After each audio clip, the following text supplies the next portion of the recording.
يقول النبي صلى الله عليه وسلم: لا يدخل الجنة من كان في قلبه مثقال حبة من كبر. إيش هو الكبر؟ قال: بطر الحق وغمط الناس.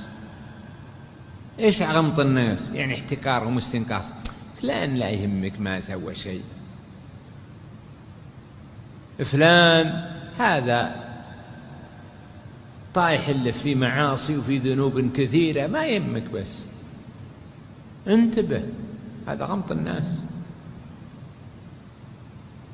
يا أخي صح حصل حفظ القرآن ولا حصل شهادة، كثير اللي مثله، هذا غمط الناس.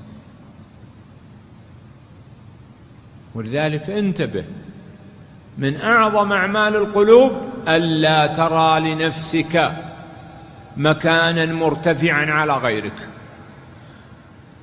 ما تشوف لنفسك فضل وزيادة بالنسبة لغيرك مهما كان،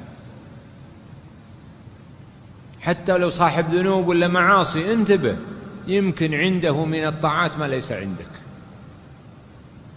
ويمكن في قلبه من الصلاح ما ليس عندك.